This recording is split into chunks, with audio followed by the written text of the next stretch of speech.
Olá, turma do sexto ano.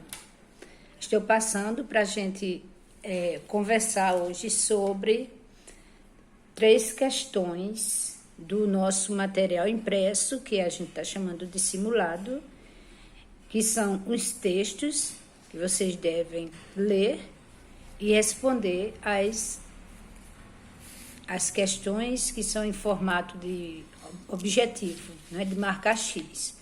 Mas precisamos estudar bastante o material para poder marcar o X no lugar certo, ok? Vamos hoje estudar a questão 6, a 7 e a 8. Estamos indo numa sequência. Já estudamos 1, 2, 3, 4, 5.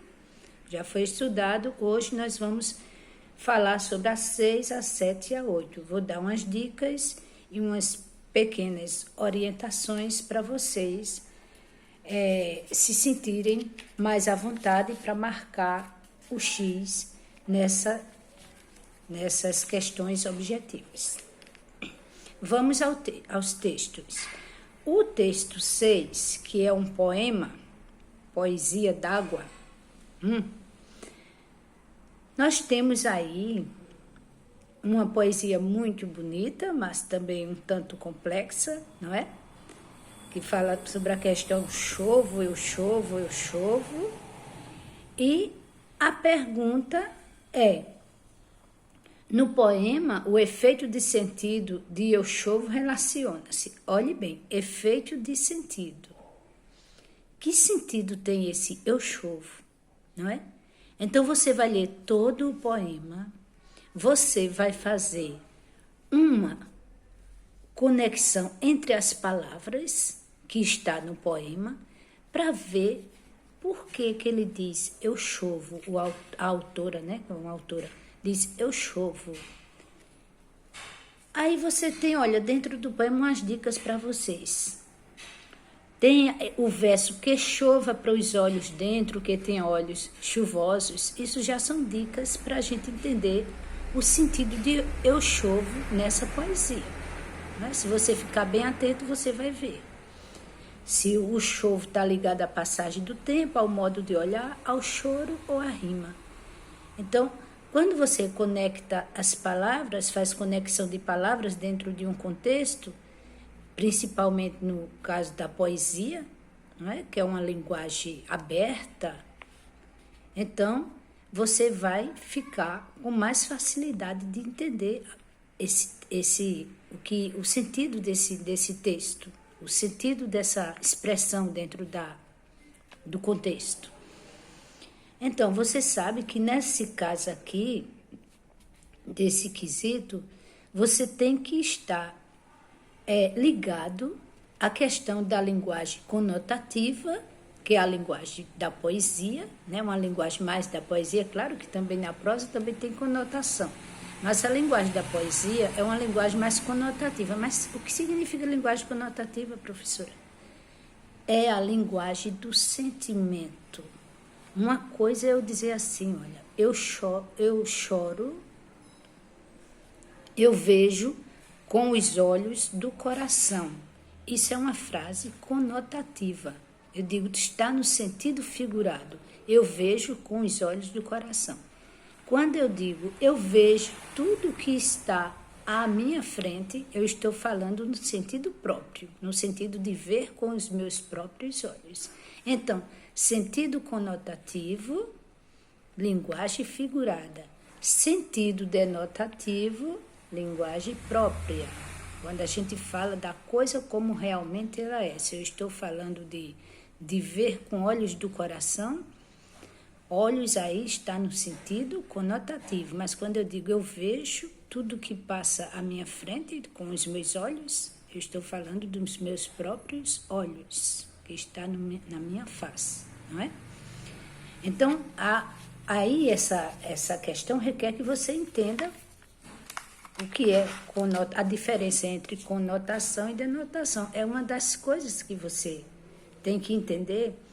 E também, nesse caso, quando as palavras têm um valor denotativo dentro da poesia e quando elas têm um valor conotativo.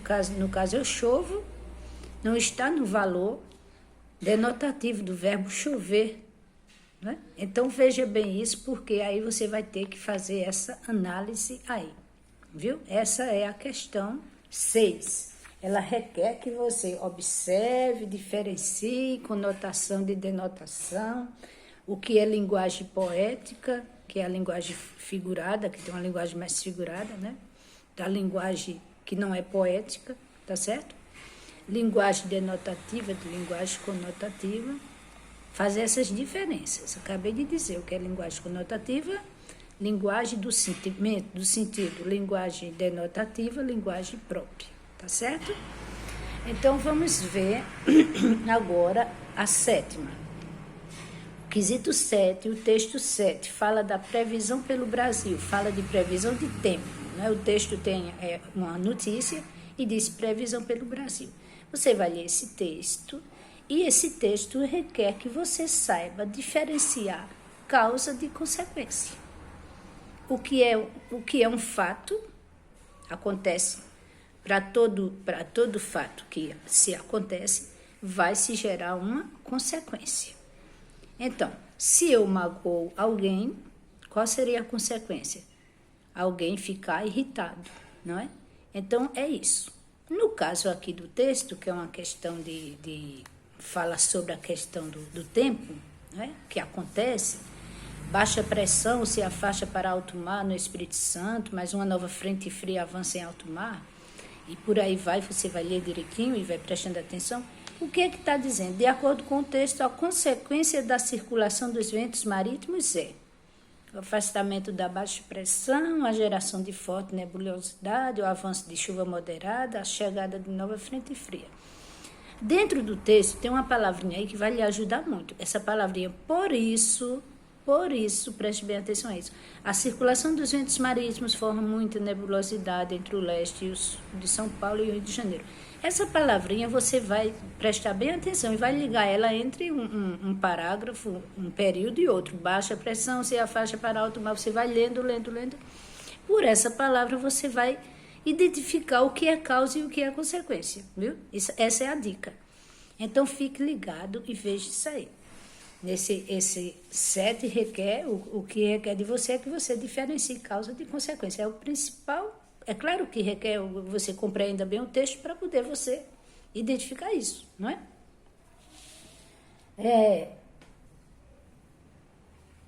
Deixa eu ver. Agora, o 8, que também é a questão 8, que a gente vai estudar hoje. A 8, nós temos 2 textos, o texto 1 e o texto 2. Os 2 textos falando sobre qualidade das calçadas. Texto 1, Pisando Firme, de Luísa Leão. O texto 2, texto 2. Estudo mostra ruas e calçadas inadequadas para a circulação de pessoas. Então, Elaine Patrícia Cruz. Aí, nesse caso aqui, o que é que você vai ficar ligado? Você vai ficar ligado na questão da linguagem dos 2 textos, é o que se pede principalmente sair. Os elementos do texto, a gente já estudou isso, a gente estuda sobre isso. Público-alvo, para quem está sendo dirigido o texto, você tem que entender o que é público-alvo. Público-alvo, o autor quando escreve, ele escreve para alguém. Geralmente ele escreve com a intenção de um público, o público-alvo, aquele público principal. É claro que ele escreve, né? E quando ele publica o seu texto, qualquer pessoa pode ler, mas às vezes a intenção do autor está mais dirigida a um público. Você vai ver nesses 2 textos, será que tem assim uma intenção dirigida só para um público? É um texto feito só para criança, infantil? É um texto feito para adulto e criança, para qualquer pessoa pode ler isso? Então você vai ver por aí, você vai vendo. Será? O texto 1 e o texto 2... nós temos aí público-alvo, que pode ser adulto ou criança, ou pode ser para os 2. Então, você é que vai ter que ver se esse texto é só para criança, se é só para adulto ou para os 2 tipos de público, se esse texto cabe para qualquer pessoa, né? O texto B, A alternativa B, a linguagem, pois o texto desperta sentidos como a visão, já o texto 2 possui escrita objetiva. Então, a linguagem.